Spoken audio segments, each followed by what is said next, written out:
Bugun men sizga pensiyaga qo'shib berilishi mumkin bo'lgan. Lekin ko'pchilik pensionerlar bilmay qolayotgan juda muhim to'lov haqida gapirib beraman. Bu ma'lumot har bir pensionerga, pensiyaga chiqishga yaqin turgan insonlarga, ota-onasi yoki yaqin qarindoshi pensiya olayotgan oilalarga bevosita taalluqli. Chunki ba'zan odam pensiyasini yillar davomida oladi, lekin unga qo'shimcha hisoblanishi mumkin bo'lgan pulni so'ramagani, hujjat topshirmagani yoki o'z huquqini bilmagani uchun ola olmaydi. Men buni amaliyotda juda ko'p ko'rganman. Pensioner menga shuncha pensiya chiqdi, demak hammasi to'g'ri deb o'ylaydi. Aslida esa ayrim hollarda pensiya miqdori qayta ko'rib chiqilishi, qo'shimcha ustama, qayta hisob-kitob yoki ayrim toifadagi fuqarolar uchun alohida to'lov qo'shilishi mumkin. Shuning uchun hoziroq kanalga obuna bo'ling. Videoga like bosing va bu ma'lumotni oilangizdagi pensionerlarga yetkazing. Chunki bugungi mavzu oddiy maslahat emas, bu pulingizga, huquqingizga va har oy oladigan daromadingizga bog'liq masala. Avval pensiya masalalarida odamlar ko'proq bitta narsaga e'tibor berardi. Ish staji qancha, oylik maoshi qancha bo'lgan, pensiya qachon chiqqan. Pensiya tayinlangandan keyin ko'pchilik endi shu miqdor umr bo'yi shunday bo'ladi deb qabul qilardi. Lekin amalda pensiya tizimida bir nechta holatlar bor. Pensiya qayta hisoblanishi mumkin. Ayrim to'lovlar pensiyaga qo'shilishi mumkin. Ayrim imtiyozlar alohida ariza yoki hujjat asosida berilishi mumkin. Oldin ko'p ma'lumotlar faqat qog'oz hujjatlar orqali yuritilgan. Mehnat daftarchasida yozuv bo'lmasa, arxivdan ma'lumot topilmasa, odamning ayrim ishlagan yillari hisobga olinmay qolgan. Masalan, bir kishi kolxozda, zavodda, maktabda, kasalxonada yoki qurilish tashkilotida ishlagan bo'lishi mumkin.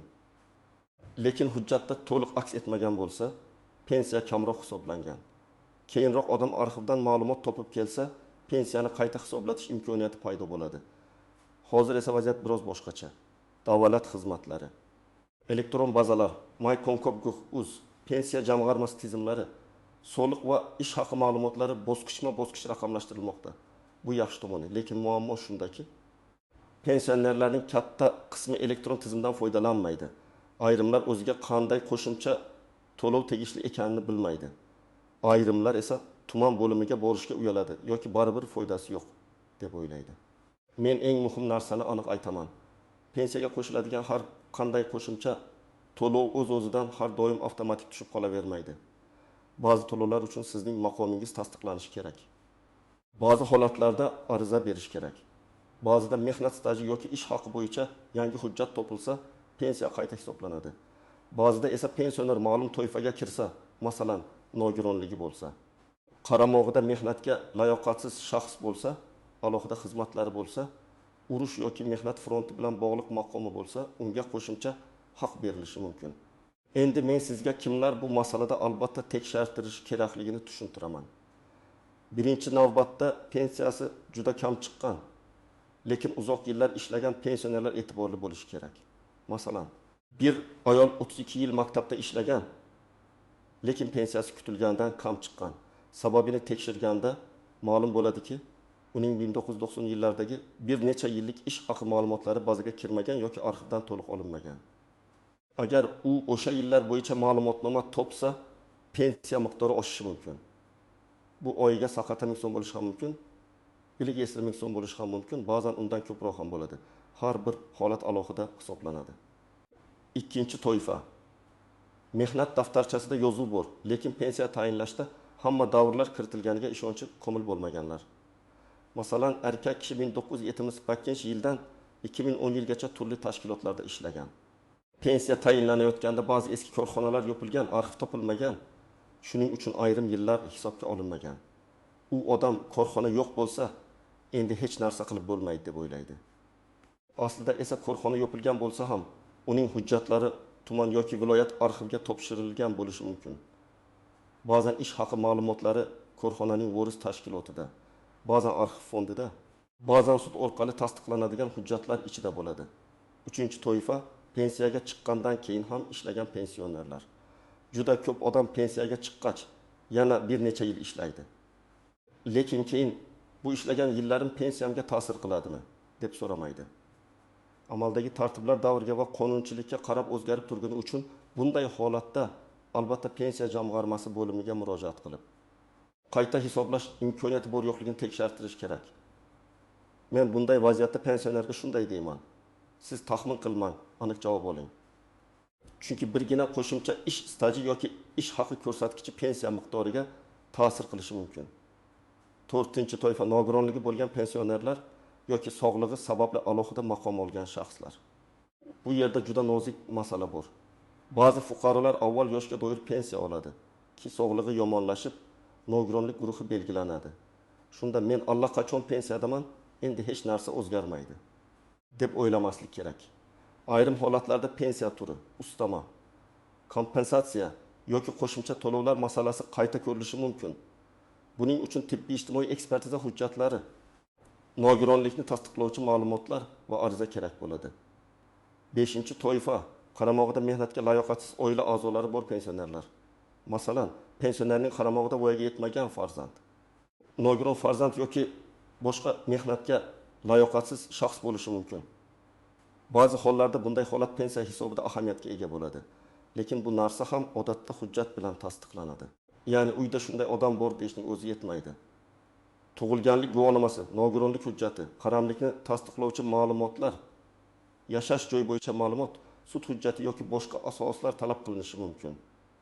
6-toifa alohida xizmatlari, orden medallari, faxriy unvonlari, zararli yoki og'ir sharoitdagi mehnat staji bo'lgan fuqarolar, masalan, konchilikda, kimyo sanoatida, issiq sexlarda, zararli ishlab chiqarishda, tibbiyotning ayrim yo'nalishlarida yoki pedagogika sohasining maxsus tartiblarda ishlagan insonlarda imtiyozli staj, ustama yoki boshqa hisob-kitob masalalari bo'lishi mumkin. Hamma kasbga bir xil qo'yda qo'llanmaydi. Shuning uchun men har doim aytaman, kasbingiz oddiy tuyulsa ham hujjatlaringizni tekshirtiring. Chunki pensiya masalasida bitta yozuv, bitta buyruq, bitta arxiv ma'lumotnomasi oy olinadigan pulga ta'sir qilishi mumkin. Keling, bir nechta hayotiy misolni ko'rib chiqamiz. Birinchi misol, 65 yoshli o'tag'on 40 yilga yaqin ishlagan, lekin pensiyasi 1.200.000 so'm atrofida. Farzandi hujjatlarni tekshirtirganda 1985-1932 yillar oralig'idagi ish haqi ma'lumotlari umuman olinmaganini ko'rdi. Arxidan ma'lumotnoma topiladi. Qayta hisob-kitobdan keyin pensiya 1.380.000 so'mga chiqadi. Farq oyga 1.100.000 so'm. Bir qarashda kimdir bu katta pul emas deyishi mumkin. Lekin yiliga 2.160.000 so'm bo'ladi. Pensioner uchun bu dori-darmon, kommunal to'lov yoki oziq-ovqat uchun sezilarli yordam. Ikkinchi misol, 6 yoshli ayol pensiyaga chiqqandan keyin ham 4 yil ishlagan. U har oy pensiyasini olib yurgan, lekin qayta hisoblash haqida bilmagan.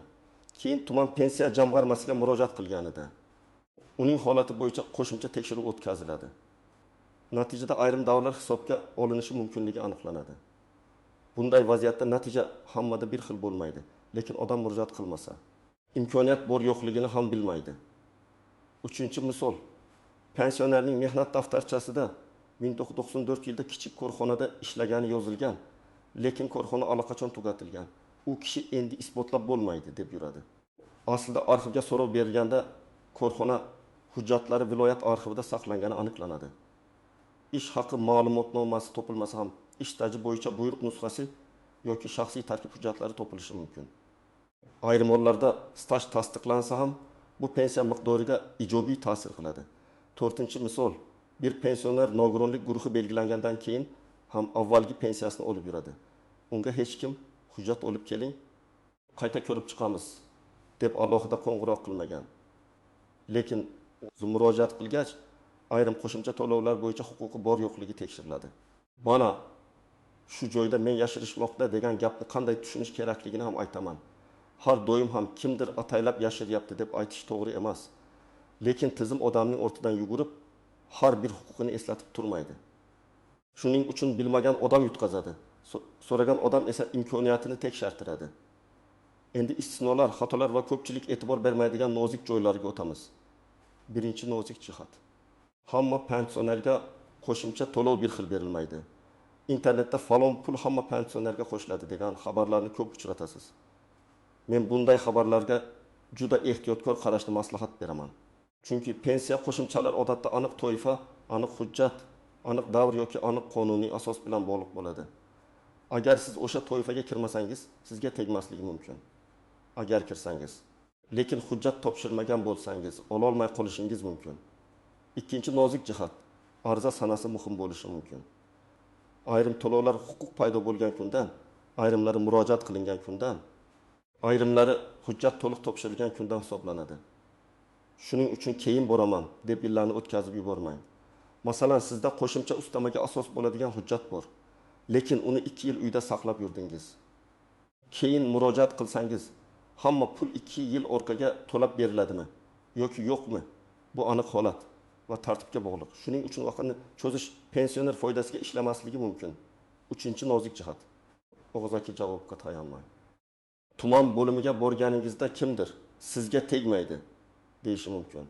Balki u to'g'ri aytayotgandir. Balki hujjatingizni to'liq ko'rmagandir. Balki siz vaziyatni to'liq tushuntirmagandirsiz. Men har doim yozma murojaat qilishni maslahat beraman. Yozma murojaatda siz aniq so'raysiz.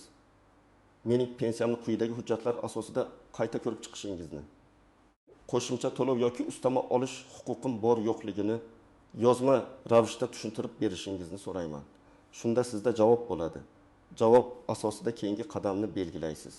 4-nozik jihat hujjatdagi ism, familiya, sana va tashkilot nomidagi xatolar. Eski hujjatlarda bunday xatolar juda ko'p uchraydi. Masalan, pasportda Karimova, mehnat daftarchasida Karyomova deb yozilgan bo'lishi mumkin. Tug'ilgan sana bir joyda 1959. Boshqa joyda 1960 ko'rsatilgan bo'lishi mumkin. Tashkilot nomi bir hujjatda qisqartma bilan, boshqasida to'liq yozilgan bo'lishi mumkin. Bunday xatolar pensiya hisobida muammo tug'diradi. Lekin bu har doim ham masala yopildi degani emas. Xatoni tasdiqlovchi qo'shimcha hujjatlar, arxiv ma'lumotlari, nikoh guvohnomasi, familiya o'zgarganini tasdiqlovchi hujjat yoki zarur bo'lsa sud orqali faktni belgilash yo'li bo'lishi mumkin. 5-nozik jihat, qo'shimcha to'lov bilan pensiyani oshirish bir narsa emas. Ba'zan davlat tomonidan pensiyalar umumiy indeksatsiya qilinadi. Ya'ni hammaning pensiyasi ma'lum foizga oshadi. Bu umumiy oshirish. Lekin alohida qo'shimcha to'lov, ustama yoki qayta hisob-kitob bundan boshqa masala. Siz umumiy oshirishni olgan bo'lishingiz mumkin. Lekin shaxsiy hujjatlaringiz asosida yana qo'shimcha huquqingiz bo'lishi mumkin. Aksincha, kimdir umumiy oshirishdan tashqari hech qanday qo'shimcha olmasligi ham mumkin. Shuning uchun har bir holat alohida tekshiriladi. 6-nozik jihat, ish haqi yuqori bo'lgan davrlar.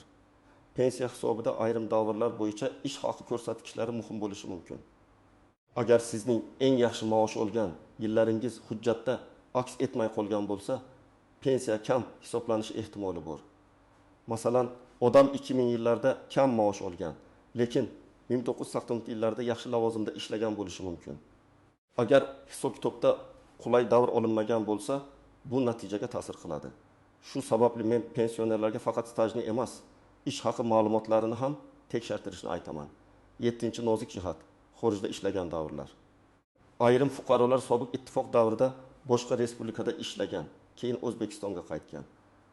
Ba'zilari Rossiya, Qozog'iston yoki boshqa davlatlarda mehnat qilgan. Bunday davrlarning pensiya hisobiga qo'shilishi xalqaro kelishuvlar, hujjatlar, davr, sug'urta badallari va boshqa shartlarga bog'liq. Bu murakkab masala, lekin uni ham tekshirtirish kerak. Men chetda ishlaganman, baribir hisoblanmaydi deb oldindan voz kechmang. Hujjat bo'lsa rasmiy javob talab qiling. 8-nozik jihat, firibgarlardan ehtiyot bo'lish. Men pensiyangizga yosh to'lovini qo'shib beraman, oldindan pul bering deydigan odamlarga ishonmang. Pensiya masalasi rasmiy idoralar orqali hal qilinadi. Siz pensiya jamg'armasi, davlat xizmatlari markazi, may.gov.uz arxiv ish beruvchi yoki sud orqali hujjat yig'asiz. Hech kimga pasportingizni, bank kartangizni, SMS kodni, plastik karta ma'lumotlarini bermang. Agar kim kod aytsangiz qo'shimcha pul tushiramiz desa, bu xavfli holat. Rasmiy idora hech qachon sizdan karta paroli yoki SMS tasdiqlash kodini so'ramaydi. Endi eng muhim qism, siz nima qilishingiz kerak? Men sizga bosqichma-bosqich yo'l ko'rsataman. Birinchi qadam. Hozir olayotgan pensiyangiz bo'yicha ma'lumotlarni yig'ing. Pensiya tayinlangan sana, pensiya turi, hisobga olingan ish staji, asos bo'lgan hujjatlar, oxirgi qayta hisoblash bo'lgan-bo'lmagani haqida ma'lumot so'rang. Buni tuman pensiya jamg'armasi bo'limidan yoki mavjud elektron xizmatlar orqali aniqlash mumkin. Agar elektron xizmatdan foydalana olmasangiz, farzandingiz, nabirangiz yoki ishonchli yaqiningiz yordam bersin. Ikkinchi qadam.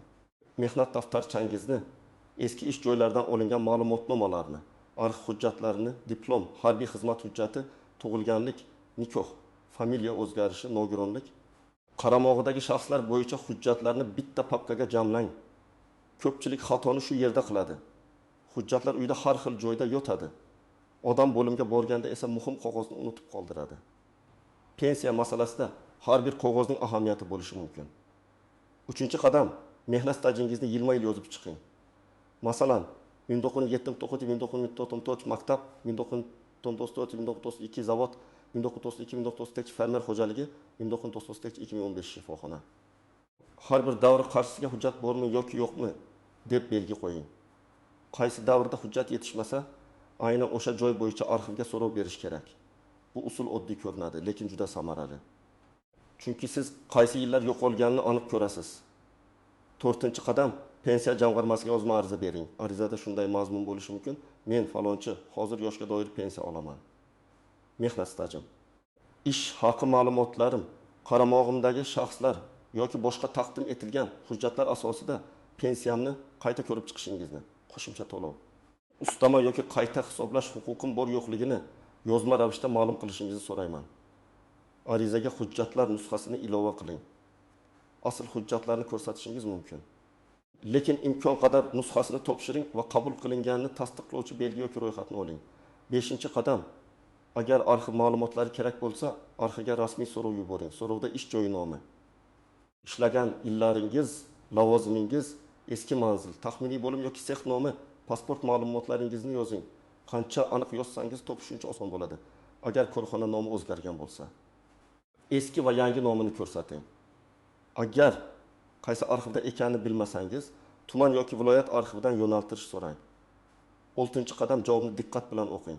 Agar huquqingiz yo'q deb javob kelsa, sababini ko'ring. Qaysi qonuniy asos bilan rad etilgan, qaysi hujjat yetishmagan, qaysi davr hisobga olinmagan. Agar javob umumiy va tushunarsiz bo'lsa, qayta izoh so'rashingiz mumkin. Agar javobga qo'shilmasangiz, yuqori turuvchi tashkilotga yoki sudga murojaat qilish yo'li bor. Men har doim hujjatli yo'lni tavsiya qilaman, chunki og'zaki bahs bilan natijaga erishish qiyin. 7-qadam, har bir o'zgarishni nazorat qiling. Agar pensiyangiz qayta hisoblandi desa, yangi miqdor qachondan boshlab qo'llanayotganini so'rang. Oldingi oylar uchun farq to'lanadimi yoki yo'qmi? Aniqlang. Bank kartangizga tushgan pulni tekshiring. Ba'zan pensionerga oshdi deyishadi, lekin u aniq qancha oshganini bilmaydi. Siz aniq raqamni biling. Avval qancha edi, endi qancha bo'ldi, farq qancha, qaysi sanadan. Oiladagi boshqa pensionerlarni ham tekshiring. Bir xonadonda ota pensioner, ona pensioner bo'lishi mumkin. Ularning staji, kasbiy hujjatlari, pensiya turi bir xil emas. Biriga qo'shimcha tegishi, boshqasiga tegmasligi mumkin. Shuning uchun qo'shnimga chiqmadi, demak menga ham chiqmaydi. Yoki akam oldi, demak menga ham berishadi degan xulosa noto'g'ri. Pensiya shaxsiy hisob kitob bilan bog'liq. Men yana bir muhim maslahat beraman. Har qanday murojaatda tinch, aniq va hujjat bilan gapiring. Menga pul qo'shib bering deyish yetarli emas. Siz mening 1947-1993 yillardagi ish stajim hisobga olinganmi? Mana bu arxiv ma'lumotnomasi asosida pensiyam qayta hisoblanadimi? Nogironlik maqomim bo'yicha qo'shimcha to'lov bor yo'qligini tekshirib bering deb aniq so'rashingiz kerak. Aniq savolga aniq javob olish osonroq. Bugun men aytgan asosiy fikr shuki, pensiyaga qo'shilishi mumkin bo'lgan to'lovlar, ustamalar yoki qayta hisob-kitob imkoniyatlari bor, lekin ularning hammasi ham avtomatik tarzda har bir pensionerga tushavermaydi. Kimdir hujjatini topmagani uchun, kimdir ariza bermagani uchun, kimdir o'z huquqini bilmagani uchun yillar davomida kamroq pensiya olib yurishi mumkin. Shuning uchun men sizga tavsiya qilaman. Pensiyangizni bir marta jiddiy tekshiring. Mehnat stajingizni, ish haqi ma'lumotlaringizni, arxiv hujjatlaringizni, nogironlik yoki qaramog'idagi shaxslar bo'yicha hujjatlarni ko'rib chiqing. Pensiya jamg'armasiga yozma murojaat qiling va rasmiy javob oling. Bu ish bir kun vaqt olishi mumkin, lekin natijasi har oy cho'ntagingizga tushadigan pulda ko'rinishi mumkin. Sizningcha, pensionerlarga bunday qo'shimcha to'lovlar va qayta hisoblash imkoniyatlari yetarlicha tushuntirilyaptimi? Izohlarda o'z fikringizni yozing. Agar bu ma'lumot foydali bo'lgan bo'lsa, videoga like bosing, kanalga obuna bo'ling va yaqinlaringizga yuboring. Chunki bu mavzu faqat bitta odamga emas, har bir oilaga taalluqli.